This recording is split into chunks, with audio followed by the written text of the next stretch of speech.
competitor in this race. Kate Avery trying to cut her off. This will be an amazing upset. Wow, what a finish. Sliding his way. So Griggs then back out into the sunlight, and he has the gap. He's got daylight between himself and Will Barnicoat of Great Britain. That is a winning gap. Gliding down the hill there so wonderfully. He dedicated his European junior title in 2021 to his older brother Josh, who had been tragically killed in a road accident 1 month earlier. Well, I'm sure his brother is in his mind now for this Mid-Ulster athlete. Probably around 200 metres to go. Nick Griggs looks over his shoulder, but he's a 3:42 man. He is a fast 1500 metre runner. Nick Griggs surely is going to have another gear left in this 100 metres. Will Barnicoat is going to kick. He's going to give it absolutely everything. But could we see a sensational gold and bronze to Ireland? What a day that would be for the Irish team. What a start. Nick Griggs is kicking hard. Will Barnicoat, you can see he's going to drive all the way to the line, but surely he's running out of ground. Nick Griggs stumbles on the icy ground here. He's weaving around. Will Barnicoat in the last closing metres snatches the gold medal from Nick Griggs. Dean Casey, a brilliant bronze medal for Ireland, punches the air. Nick Griggs, hands in his head, sitting there to the side of the Finnish gantry. I don't know if that was a combination of a slip and the legs giving way, or a twisted ankle, or what there from Nick Griggs. I thought he was a nailed-on winner with a couple of hundred to go, but all credit to Will Barnicoat. Finished like an absolute bullet over the last 70 metres. I think he's looking for a French flag.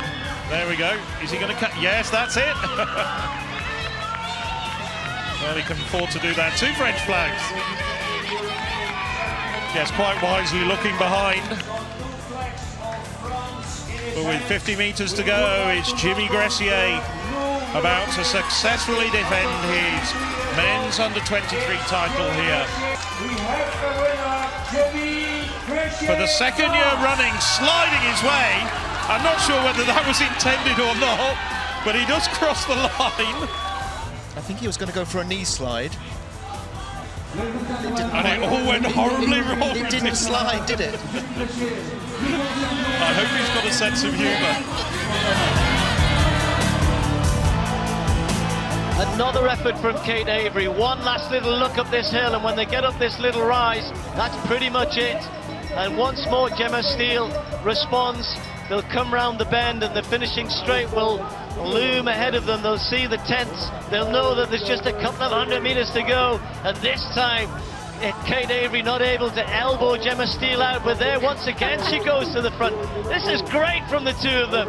Kate Avery digging deep and finding a little bit extra, and Gemma Steele struggling again in the latter stages, and Kate Avery opens up 2 metres, 3 metres. Gemma Steele though sprinting again. Kate Avery trying to cut her off and slipping and sliding. There's 150 less than that to go. Kate Avery slides, Gemma Steele alongside her, and it's going to be Gemma Steele wins the gold. Kate Avery takes the silver. What a race from these two. Well done, Gemma Steele. One better than last year. Britain 1 and 2. And goodness me, that was in doubt until the very, very last stride. Really good running from Rosalia Taraga of Spain. She's really attacked this downslope. She's let rip. And it may be a winning gap. The Germans back in 4th place, but way back. I don't think they're going to be amongst the medals. The effort going down the hill then from Rosalia Tarago. She's giving it absolutely everything. She's taking risks. She's putting her body on the line. Gaia Sabbatini is lightning fast. If Gaia Sabbatini can find some momentum and some good ground, she's got around about 40 or 50 metres of technical ground left to navigate. But here goes Gaia Sabbatini. She is going to try and kick down Taraga of Spain. Gaia Sabbatini is on the charge. This home straight has caused some drama already for Nick Griggs and Will Barnicoat. What will happen in this mixed relay? Gaia Sabbatini trying to overhaul Spain. Spain won this title back in 2018. Are they going to repeat? No, it is going to be her first gold medal for the host nation. Gaia Sabbatini timing her effort perfectly to the line. Rosalia Taraga gave it absolutely everything, but Gaia Sabbatini held her nerve. She was so uncomfortable up the hill, so uncomfortable down the hill, and just left a little bit in her legs for that final 100 metres. that will have the crowds here at Piemonte La Mandria Park cheering. Now Niels Laros is on the final run to the finish, only a couple hundred metres to run from here. It's downhill, as you can see there. He is using the best ground. He is taking that wider line to make sure all that calibre, all that power, all that speed can be put into the surface and returned. He checks behind him. Christensen is raising a kick. He is rising to the challenge here, but I don't think he's going to be able to outkick this man. There are not many athletes, or can he? He is drawing up towards Niels Laros. Does Laros have another gear? He's going to need it. Axel van Christensen, this will be an amazing upset, and Axel van Christensen has turned over the favourite. The Great Dane regains the title in Brussels. Wow! That is one of the most spectacular cross-country finishes I've seen in many a year. Unbelievable. You see it there, the replay. Laros saw him coming. That's not going to be an excuse. I think the legs were just gone and they'd been sacked. The damage he did early, he had put the sludge in Niels Laros's legs, and that's where it paid off. Katrina McKiernan, though, the 25-year-old Irish girl, has so often been denied victory. Surely she won't be today. She must have the speed to take gold.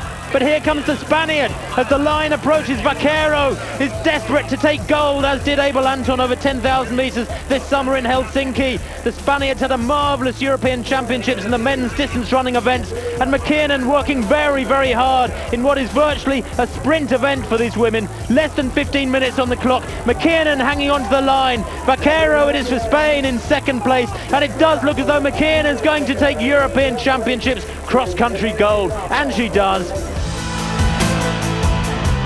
Jakob Ingebrigtsen go to the fore there. Well, just 16 years of age. His brother Henrik won the under-23 title a few years ago. So a very fine family. In fact, some of them actually say he's the best prospect of lot. Well, we'll see. So Ingebrigtsen about 100 metres to go now. Behind him, Chapanelli. But the under-20 men's gold medal goes to Norway. The youngest competitor in this race, Jakob Ingebrigtsen, shows he's got wise old shoulders and a fantastic talent. He literally run himself into the ground. Yes. Because this is a real turn up for the books. The athlete from Luxembourg has timed this perfectly. This is late in the race, and he's made a fantastic move, and these three now pulling away to secure the medals, but I really can't call what order this is going to be in. Who knows? They're running uphill to the final turn here. This is going to be one heck of a dust-up. Ruben Courrejon has timed it to perfection. He hits the front. He came from nowhere. It looks like he kept his powder dry for the perfect moment, because he has swept to the lead as they run into the final turn. Courrejon ahead of Hicks, ahead of McElhinney. Does McElhinney or Hicks, do they have one last effort in the tank? Courrejon has about a 2-metre advantage as he round the turn, but this is still all to play for. What does Hicks have left in those legs after his long NCAA season? What does McElhinney have left as the home crowd cheers him towards a medal? But Ruben Courrejon is gone for home. 150 to run. Hicks is still on him though, 2 metres behind. Courrejon digs deep into the locker. He's got about a metre, but here comes Hicks once again. Charles Hicks to the front, takes over from Courrejon. McElhinney looks like he's running down Courrejon for second, but Charles Hicks, after such a long season, the Great Britain looks to be on top again. McElhinney's trying to close him down, but he's not going to get there. NCAA stardom this year, and Charles Hicks is going to be the under-23 European cross-country champion. A great run from the Great Britain. Charles Hicks is king in Dublin. Wow, what a finish. Hats off to Courrejon for having a go at that. He really asked questions. McElhinney and Hicks looked like they were having it all their own way, and they did have a little bit extra in that last 200.